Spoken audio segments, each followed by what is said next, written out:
બેફામ ડમ્પરે વધુ એકનો ભોગ લીધો છે। વડોદરામાં ડમ્પરની અડફેટે બાઇક ચાલકનું મોત નીપજ્યું છે। સમા કેનાલ રોડ પર થયો હતો અકસ્માત। અકસ્માતમાં દાહોદના અમિત મકવાણા નામના બાઇક ચાલકનું મોત નીપજ્યું। અકસ્માત બાદ ચાલક ડમ્પર મૂકીને સ્થળ પરથી ફરાર। જો કે સ્થળ પર પોલીસ આવી જતા ડમ્પર ચાલક સ્થળ પર પરત આવ્યો હતો।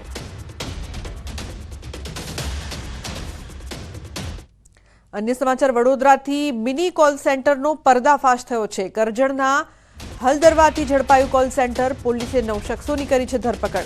ग्राहकोने शेरबजारमां વધુ વળતરની આપતા લાલચ। મહેસાણા નાગરિકો સાથે ઠગાઈનો આરોપ।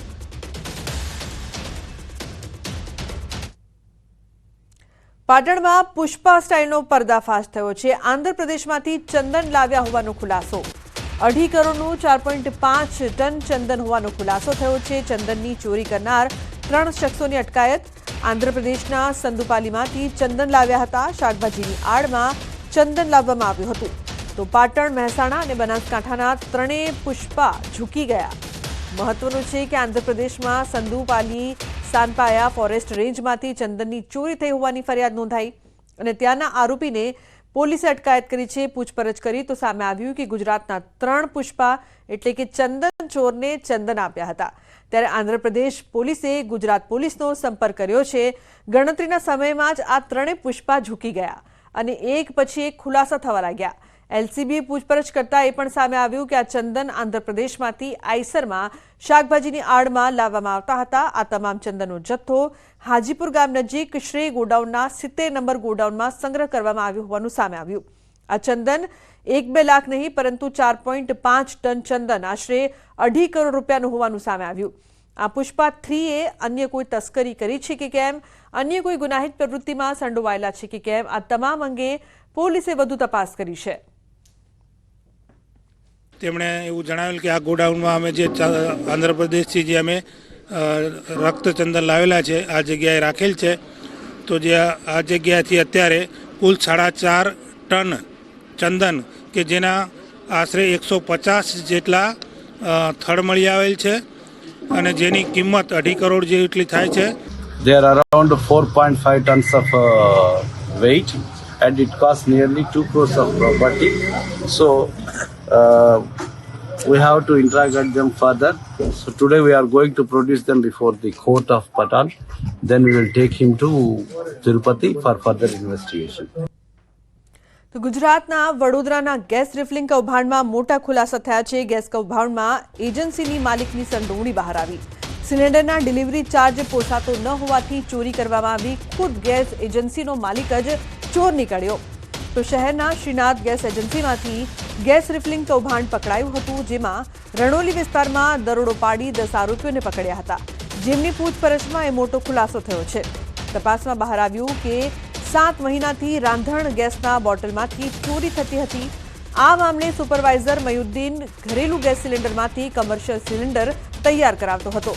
હાલમાં શ્રીનાથ ગેસ એજન્સીનો માલિક હિરેન મહેતા વોન્ટેડ છે।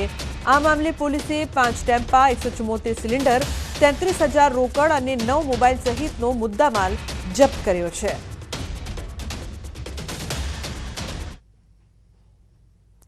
અમદાવાદ પોલીસની નવી પહેલ સામે આવી છે। રિવરફ્રન્ટ પર પોલીસ ઇલેક્ટ્રિક સ્કૂટરથી કરશે પેટ્રોલિંગ। મહિલાઓની સુરક્ષા અને મોર્નિંગ વોક માટે આવતા લોકોની કરશે સુરક્ષા। શ્રી ટીમ દ્વારા કરવામાં આવશે પેટ્રોલિંગ।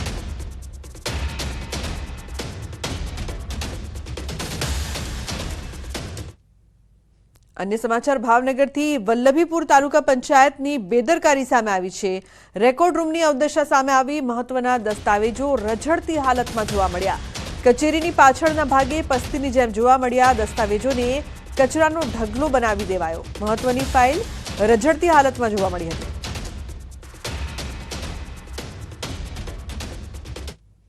तो वडोदरामां पीवाना पाणीनी लाइनमां सर्जायुं छे भंगाण। 6 फूट ऊंचा पाणीना फुवारा उड्या छे। रावपुराना मच्छीपीट विસ્તારમાં બન્યો છે સમગ્ર બનાવ। હજારો લીટર પાણીનો વેડફાટ થયો છે। પીવાનું શુદ્ધ પાણી ગટરમાં વહી ગયું છે।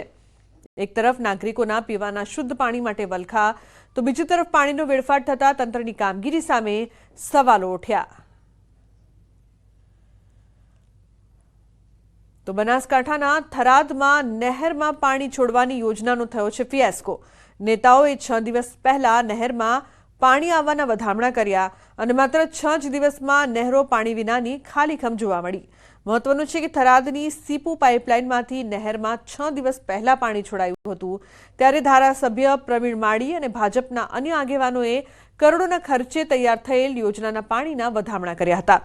હાલમાં ડીસા પંથકના 25 ગામના ખેડૂતોને પાણીની જરૂર છે, ત્યારે કેનાલો ખાલીખમ રહેતા ખેડૂતો સાથે પાણીના નામે માત્ર નાટક રચ્યું હોય તેવી ચર્ચા લોકમુખે થઈ રહી છે.